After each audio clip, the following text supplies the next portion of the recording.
เอาทักทายสบายดีทุกคนทักทายสบายดียามเสาร์นะตอนนี้บ่าวสัญญากะอยู่เฮือนคือเก่าทุกคนเลยหลังจากมาแต่บ้านสนามไส้เมื่อวานนี่นะมื้อนี้ก็มีทีมงานมาลินน้ำทุกคนก็คือบ่าวพรทุกคนเลยเอาสบายดีบ่าวพรโอ้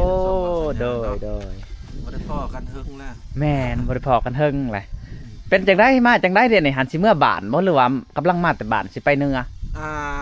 ว่าสิไปธุระทางบ้าน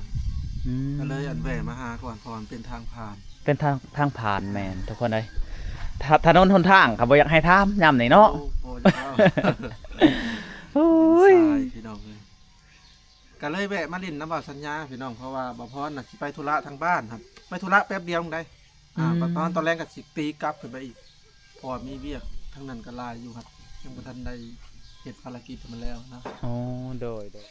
เป็นจังได้อยู่ในงานสถานการณ์ในนี่ม่วนอยู่บ่ สถานการณ์ก็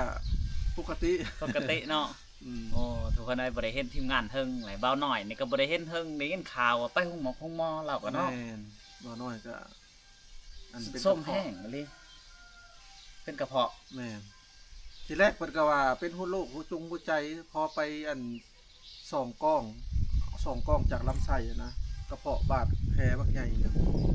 ก็เลย บ่ลำไส้แหน่เราหั่นลำไส้แก่มันบาด บาดแฮงเราอะแล้วก็ตัวเงินเบิดเงิน40กว่าล้าน เพิ่นเท่าไหร่ เออ ป้าด 2เทื่อไป อันตรายพี่น้อง นี่นะ เพื่อสิหาเงินได้มาพัวตัวเองพี่น้องแม่นโอ้เนี่ยเอามามาฝาก ไม่ได้ขึ้นทางนั้นม่วนอยู่บ่ ม่วนอยู่แต่ว่ามันก็ค่อนข้างลำบากปานใดลำบากไปได้หนึ่งก็คือจุดประสงค์ก็คือการลำบากนี่คือบ่าวพรนี่แทบจะไปบ่ได้เลย แม่นเลย อันเดินป่าคนเดียวย่ำกลางค่ำกลางคืนนอนคนเดียวนอนจากในพุ่นไป5 บาทบึกษาผม พอ คนหนึ่งนอนตามต้นไม้ อือ แต่กระมวลได้เสียงหนุกเสียงนูบ่ได้มีเสียงคนเลย จะลงจากต้นไม้หันยางในแถบจะเสียวสลังหวาบๆ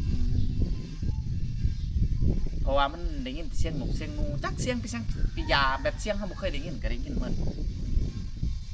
ดูเท่านั้นฮะแต่ว่าเฮากระมวลไปตามธรรมศาสตร์เบาลาก็อยู่เนื้อบ่เบาลา แม่นเอาล่ะก็อยู่นำกันเบาน้อยก็เฮาก็ขึ้นไปเมื่อวานนี่เบาน้อยก็ได้เพิ่นก็มาอยู่บ้านก็ปัวตัวเองก็ได้รับเกือบ3 อาทิตย์ ตามอาทิตย์ได้ยินข่าวว่าบวชบ่ แม่นเพิ่นบวชประมาณ9 วันเฮาก็ซิกมื้อซื่นนี้แล้วก็ขึ้นเมื่อวานนี้ พุ่นแหละทุกคนเลย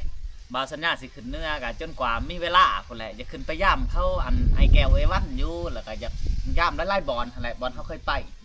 ไปได้เข้านงตุยนงมวยอยู่ดีไม่แห้งบ่เดี๋ยวนี้ น้องตุ้ยก็ไปเฮ็ดงานแล้วเฮ็ดงานอยู่ในจุดซุ่มนั่นแหละขายเครื่องให้จีน ส่วนน้องมุ้ยก็อยู่บ้านกับบ้านน้อง ไปเยี่ยมเพิ่นอยู่บ่ ก็ไปเยี่ยมอยู่ช่วงอาทิตย์หลังนั่น แม่ตะงบได้สัตว์เป็นจังได้แม่ตะงบ แต่โงมนี่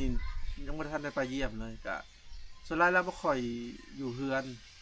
เราปิดประตูไว้จักเราไปใส่เพราะก่อนกายไปอยู่เนี่ยมันก็บ่เห็นคน บ่เห็นคนเนาะแม่ตะงบเนาะแม่ไปสวยทั้งได้เดียวนี่ ก็มีแต่อยู่ในจุดซุ่มนั่นล่ะ คือว่า แล้วก็ออกไปอันบ้านปงจากจุดซุ่มไปประมาณ5-6 หลัก บ้านที่เขาไปเมื่อก่อนแม่นบ่ แล้วก็บ้านลำเบียดปัจจุบันนี้ คนทางไปบัตรลำเบียดนี่ก็ยากเติบได้เนาะ โอ้ยากกว่าหน้าประสูอีกยากแฮงบ้านลำเบียด แม่คนเลย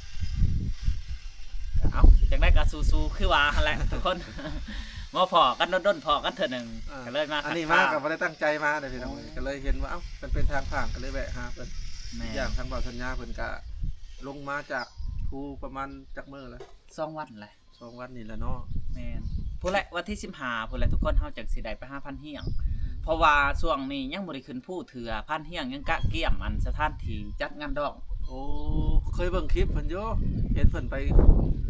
บ้านผู้สาว โอ้เบิ่งอยู่บ่ แม่น แม่นบ่าวสัญญาบ่ได้ไปนำมื้อนั้นเป็นหยังจังว่าบ่ได้ไปก็เลยว่าเวียกมันหน่อยๆก็เลยปล่อยให้เขาพอไปกับพันเฮียงนั่นแหละ แล้วกับแม่แล้วก็อ้ายฮั่นนะว่าเอ้าเฮาบ่ได้ไปนำเด้อว่าเฮาขึ้นภูก่อนว่ะก็เลยว่าโดยขึ้นภู จากเฮือนบ่าวเฮียงไปหาภูนี่ไกลบ่ว่าสัญญา จากเพื่อนเมาเฮียงไปหาภูนี่ก็ประมาณว่า8 ลัก 9 ลักพุ่นแหละ อืม ใกล้ แล้วจึงว่าไปฮอดภูเนาะ ไปฮอดผู้หันฮอดเฮือนพันใหญ่หันพันใหญ่เจ้าก็เคยเบิ่งอยู่บ่ไอ้จิตฮะ เคยเบิ่งผ่าน จากเฮือนพันใหญ่หันเวลาเฮาย่างนี่9:00 นนี่ไปหาอันบอนที่พักอยู่เซ่หัน ๆอืม ผู้ที่5:00 นแรง อ๋อ ย่างได้บ่พร บ่ไหว แทบจะบ่ไหวเลยทุกคนเลยครับเป็นบ่พรเอาทุกคนสำหรับคลิปนี้ก็บ่มีหยังหลายนะอันนี้ก็ถ่ายอันหมู่มาลินน้ำกะว่าแมนหรือว่าทีมงานมาลินน้ำทุกคนเลยเอาสำหรับคลิปนี้ก็บ่มีหยังหลายจากได้ก็ฝากไปติดตามคลิปหน้าทุกคนเลยจากได้ก็ขอบมุกขอบใจ FC ที่เบิ่งติดตนจนจบสำหรับคลิปนี้ขอกล่าวคำว่าสบายดี